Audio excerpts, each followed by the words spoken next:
പുതിയൊരു ബില്ല് വരാൻ പോകുന്നുണ്ട്. ആ ബില്ല് വരുന്നത് രാജ്യമെമ്പാടുമല്ല, കർണാടകയിലാണ്. ഒരു ഡ്രാക്കോളിയൻ നിയമമാണ് വരാൻ പോകുന്നത് എന്നാണ് ഇപ്പോൾ തന്നെ അതിനെതിരെ സംസാരം ഉയർന്നിരിക്കുന്നത്. ഇത് വലിയ വിവാദത്തിലേക്ക് നീങ്ങുമെന്നുള്ള കാര്യത്തിൽ തർക്കമില്ല. ഈ ബില്ലിൻ്റെ പേരാണ് രോഹിത് വെമുല ബിൽ. ദളിതർക്കെതിരെയുള്ള പീഡനങ്ങൾക്കെതിരെയാണ് രോഹിത് വെമുല ബില്ല് കൊണ്ടുവരുന്നത്. രോഹിത് വെമുല എന്ന് പറയുന്ന വ്യക്തി ദളിതനല്ല എന്നാണ് പറയപ്പെടുന്നത്. അത് കോൺഗ്രസിന് അറിയാം. എന്നിട്ടും കോൺഗ്രസ് വീണ്ടും ജാതി കാർഡ് ഇറക്കി കളിക്കുന്നു എന്നാണ് പല ആൾക്കാരും ഇതിനെ അഭിപ്രായപ്പെടുന്നത്. ഈ ബില്ലിന് ഒരുപാട് ന്യൂനതകളുണ്ട്. ഈ ബില്ലിൻ്റെ പ്രധാനപ്പെട്ട ന്യൂനത എന്ന് പറഞ്ഞു കഴിഞ്ഞാൽ, ഈ ബില്ല് സംരക്ഷിക്കുന്നത് OBC, SC, ST, പോരാത്തതിന് മൈനോറിറ്റീസ്, അതായത് ന്യൂനപക്ഷങ്ങൾ, ഇത്രയും ആൾക്കാരെ മാത്രമാണ്. ഈ ബില്ലിൻ്റെ മറ്റൊരു കാര്യമെന്ന് പറയുന്നത്, ഇവർക്ക് പരാതി പോലീസിന് കൊടുത്തു കഴിഞ്ഞാൽ പോലീസിന് യാതൊരുവിധ ഇൻസ്പെക്ഷനും കൂടാതെ ഈ വേട്ടക്കാരിൽ നിന്ന് അറിയപ്പെടുന്ന ആളെ അറസ്റ്റ് ചെയ്യാനായിട്ട് സാധിക്കും. അങ്ങനെ അറസ്റ്റ് ചെയ്ത് കഴിഞ്ഞാൽ തന്നെ ഇവരെ ഡയറക്റ്റായിട്ട് റിമാൻഡിലേക്ക് കൊണ്ടുപോകാനായി സാധിക്കും എന്നുള്ളതാണ് ഈ ബില്ലിൻ്റെ ഒരു ന്യൂനത എന്ന് പറയുന്നത്. നേരത്തെ ഇതുപോലെ ഹിന്ദുക്കൾക്കെതിരെ ഒരു വലിയ ബില്ല് കൊണ്ടുവരാൻ 2013 നമ്മുടെ UPA സർക്കാർ ശ്രമിച്ചിട്ടുണ്ടായിരുന്നു. ആ UPA സർക്കാരിൻ്റെ ആ ബില്ലിൽ പറഞ്ഞ പ്രധാനപ്പെട്ട ഒരു കാര്യമെന്ന് പറയുന്നത്, എവിടെ എന്ത് കലാപം ഉണ്ടായിരുന്നാലും അതിന് ന്യൂനപക്ഷങ്ങളാണ് നടത്തിയതെങ്കിലും ഭൂരിപക്ഷമായിരിക്കും അതിൽ പ്രതികൾ എന്നുള്ളതാണ്. ഇതെന്തൊരു നിയമമാണ് എന്നൊരു ചോദ്യമാണ് ആ സമയത്ത് ഉണ്ടായത്. എന്തായാലും ഇപ്പോൾ ജാതി രാഷ്ട്രീയം തുടരാനാണ് കോൺഗ്രസ് പാർട്ടി തീരുമാനിച്ചിരിക്കുന്നത്. അതിനുള്ളൊരു മാർഗ്ഗമായിട്ടാണ് ഇതിനെ കോൺഗ്രസ് കാണുന്നത്. കോൺഗ്രസിൻ്റെ രാഹുൽ ഗാന്ധിയുടെ സമ്മർദ്ദത്തെ തുടർന്ന് കർണാടക സർക്കാർ സംസ്ഥാന നിയമസഭയുടെ വരാനിരിക്കുന്ന മൺസൂൺ സമ്മേളനത്തിൽ രോഹിത് വെമുല ബില്ല് കൊണ്ടുവരാൻ തീരുമാനിച്ചിരിക്കുന്നു. വിദ്യാഭ്യാസത്തിനും അന്തസ്സിനുമുള്ള അവകാശമെന്നാണ് ഇവർ ഇത് പറയുന്നത്. 2016 ജനുവരി 17 ആത്മഹത്യ ചെയ്ത ഹൈദരാബാദ് സർവകലാശാലയിലെ PhD പണ്ഡിതനായിട്ടുള്ള രോഹിത് വെമുലയുടെ പേരിലാണ് ഈ ബില്ലിന് പേര് നൽകിയിരിക്കുന്നത്. ജാതി വിവേചനം ആരോപിച്ച് അദ്ദേഹത്തെ ആത്മഹത്യ രാജ്യവ്യാപകമായി വലിയ പ്രതിഷേധത്തിന് കാരണമായിരുന്നു. എന്നിരുന്നാലും ഒടുവിൽ രോഹിത് വെമുല ഒരു ദളിതനല്ല എന്ന് തെളിഞ്ഞു എന്നുള്ളതാണ് മറ്റൊരു പ്രധാനപ്പെട്ട കാര്യമെന്ന് പറയുന്നത്. എന്തായാലും ജനങ്ങൾക്ക് മുമ്പിൽ ഇത്രയും രസകരമായിട്ട് കള്ളം പറയാനായി കോൺഗ്രസ് എന്ന് പറയുന്ന പാർട്ടിക്ക് മാത്രമേ സാധിക്കുകയുള്ളൂ. കാരണം രാഹുൽ ഗാന്ധിയുടെ ഗാന്ധി അത് മഹാത്മാഗാന്ധിയുടെ ഗാന്ധി അല്ല എന്ന് ഇവിടെയുള്ള ജനങ്ങൾക്ക് ഇനിയും മനസ്സിലായിട്ടില്ല എന്നുള്ളതാണ് മറ്റൊരു പ്രധാനപ്പെട്ട ഒരു കാര്യം എന്ന് പറയുന്നത്. എന്തായാലും രോഹിത് വെമുല ബില്ലിലെ വ്യവസ്ഥകൾ കർണാടകയിലെ പൊതു സ്വകാര്യ കൽപ്പിത സർവകലാശാലകൾ ഉൾപ്പെടെയുള്ള ഉന്നത വിദ്യാഭ്യാസ സ്ഥാപനങ്ങളിൽ വിവേചനം തടയുന്നതിനും അരികുവൽക്കരിക്കപ്പെട്ട വിഭാഗങ്ങൾക്ക് തുല്യ വിദ്യാഭ്യാസ പ്രവേശനം ഉറപ്പാക്കുന്നതിനുമാണ് കരട് ബിൽ ഇപ്പോൾ മുന്നോട്ട് വച്ചിരിക്കുന്നത്. രോഹിത് വെമുല ബിൽ പട്ടികജാതി, പട്ടികവർഗ, മറ്റ് പിന്നാക്ക വിഭാഗങ്ങൾ, OBC, ന്യൂനപക്ഷങ്ങൾ എന്നിവരെ ഒഴിവാക്കലിൽ നിന്നോ അനീതിയിൽ നിന്നോ സംരക്ഷിക്കുകയും അവരുടെ വിദ്യാഭ്യാസത്തിനും അന്തസ്സിനുമുള്ള അവകാശം ഉറപ്പാക്കുകയും ചെയ്യുന്നുണ്ട്.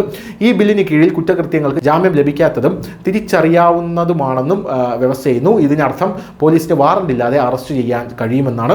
ആദ്യമായി കുറ്റകൃത്യം ചെയ്യുന്നവർക്ക് കുറഞ്ഞത് 1 വർഷം തടവും 10,000 രൂപ പിഴയുമാണ് ലഭിക്കുന്നത്. ഈ നഷ്ടപരിഹാര തുക പ്രതി ഇരയ്ക്ക് നൽകണം. കൂടാതെ 1 ലക്ഷം രൂപ വരെ ഇത് നീട്ടാം എന്നുള്ളതാണ് മറ്റൊരു പ്രധാനപ്പെട്ട കാര്യം.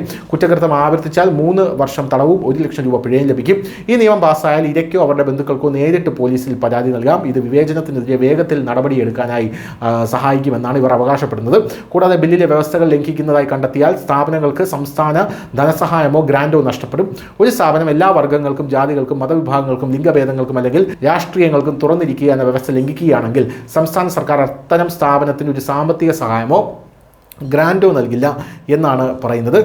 കോൺഗ്രസും കോൺഗ്രസിൻ്റെ രാഹുൽ ഗാന്ധിയും പീഡിറ്റ്, ശോഷിത്, വഞ്ചിത് എന്നിവയുടെ മിശിഹായായി സ്വയം നിലകൊള്ളുകയാണ്. അത് തെളിയിക്കാൻ ജാതി വിവേചന വിരുദ്ധ നിയമനിർമ്മാണത്തിന് ദളിതിരായ രോഹിത് വെമുലയുടെ പേര് നൽകാൻ അവർ തീരുമാനിച്ചു. എന്നിരുന്നാലും അവരുടെ ദളിത് പോസ്റ്റർ ബോയ് ഒരു ദളിത് പോലും ആയിരുന്നില്ല എന്നതും മറ്റൊരു വിരോധാഭാസമാണ്. നാസി രാഷ്ട്രീയക്കാരനായിട്ടുള്ള ജോസഫ് ഗീബൽസിൻ്റെ പ്ലേ ബുക്കിൽ നിന്നൊരു പേജ് കോൺഗ്രസ് എടുത്ത് ഒരു നുണ സത്യമാകുന്നതുവരെ ആവർത്തിക്കുക മാത്രമല്ല, സത്യമായി പുനർനിർമ്മിച്ച നുണകളുടെ പേരുകൾ നിയമങ്ങൾക്ക് നൽകാനും തീരുമാനിച്ചിരിക്കുകയാണ്. ഇതാണ് ഗീബൽസൻ സിദ്ധാന്തം എന്ന് പറയുന്നത്. എന്തായാലും ഇപ്പോൾ വരുന്ന റിപ്പോർട്ടുകൾ അനുസരിച്ച് കഴിഞ്ഞ May 3 Telangana police case closure report Telangana ഹൈക്കോടതിയിൽ സമീപിച്ചു. അദ്ദേഹം SC വിഭാഗത്തിൽപ്പെടുന്നതല്ലെന്നും തൻ്റെ യഥാർത്ഥ ജാതി വെളിപ്പെടുത്തുമെന്നും ഭയന്ന് ആത്മഹത്യ ചെയ്തതാണെന്ന് അതിൽ ഊന്നി പറയുന്നു. മുൻ സെക്കന്ദരാബാദ് MPയും ഹരിയാനയുടെ നിലവിൽ ഗവർണറുമായിട്ടുള്ള ബന്ദാരു ദത്താത്രേയ, ലെജിസ്ലേറ്റീവ് കൗൺസിൽ അംഗം എന്ന രാമചന്ദ്ര റാവു, മുൻ വൈസ് ചാൻസലർ അപ്പ റാവു, ABVP നേതാക്കൾ, മുൻ കേന്ദ്രമന്ത്രി സ്മൃതി ഇറാനി എന്നിവരെയും ഇതിൽ നിന്ന് കുറ്റവിമുക്തരാക്കിയിട്ടുണ്ട്. ആത്മഹത്യയിലേക്ക് അദ്ദേഹത്തെ നയിച്ച ഏതെങ്കിലും വസ്തുവോ സാഹചര്യമോ സംബന്ധിച്ച തെളിവുകൾ രേഖയിൽ ലഭ്യമല്ല. അദ്ദേഹത്തിൻ്റെ മരണത്തിന് ആരും ഉത്തരവാദികളല്ല എന്നും ക്ലോഷർ റിപ്പോർട്ട് പറയുന്നുണ്ട്. രോഹിത് വെമുല ആത്മഹത്യ ചെയ്തത് സ്വന്തം പ്രശ്നങ്ങൾ ഉള്ളതിനാണെന്നും ലൗകിക കാര്യങ്ങളിൽ സന്തുഷ്ടനല്ലാത്തതുകൊണ്ടാണ് എന്നാണ് റിപ്പോർട്ടിൽ കൂട്ടിച്ചേർക്കുന്നത്.